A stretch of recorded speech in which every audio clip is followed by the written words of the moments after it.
All right, so I asked you guys to, on the end of the last video, to try this example 2 without me if you knew how to do it, if you had a good feeling about it. All right.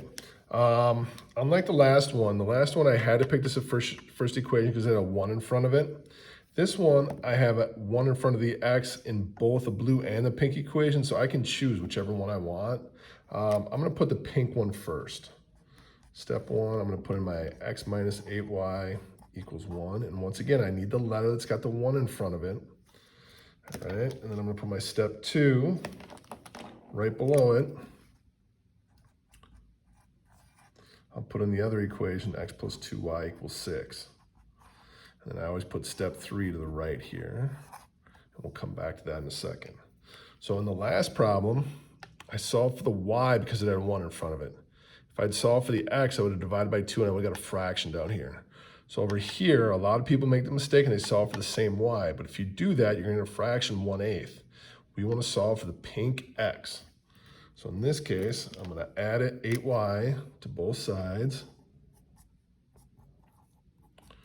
I will get x equals 8y plus 1. Rewrite it for step 3 in a minute.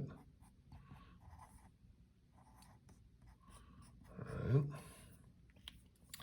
Now, as I come down here into step 2, this time, last time I subbed out the y's because the y was by itself. This time, the x's are by themselves. So in place of that, I'm going to write 8y plus 1 plus 2y equals 6. So I just swapped and put in place of the x that. Now in the last one, there was a 2 in front of the parentheses that I had to distribute.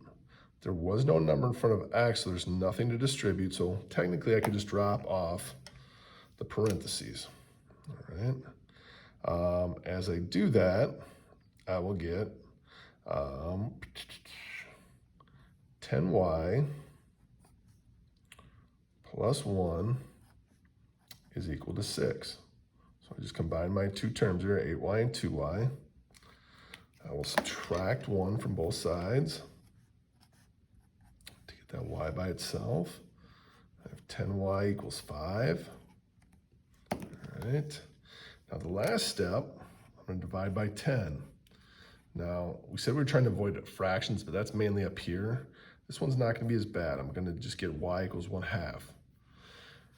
Now, in the last problem, the 4 was the letter we solved for, so we put the 4 up here and then plugged it in. Well, this time the y is the 1/2, so I put it in for y, but it's also the second part of the answer. So this time the y is the 1/2.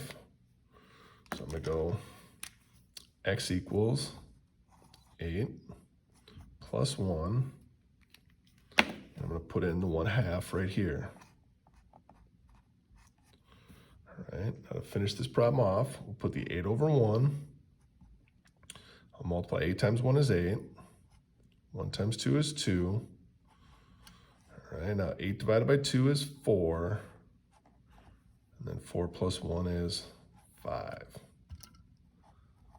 Now, there's only 2 example problems for this whole section, but the problems take a little bit longer. So now you're going to take off and get to work on that. So once again, you're always looking for the letter 1 with the letter with the 1 in front of it, and you solve for that letter. If you make the mistake and solve for the one that's got the 2 in front of it, you're going to get a fraction early in the problem, and that's not good. All right, good luck on that 2.3 day 3 assignment. I'm sorry, day 2 assignment.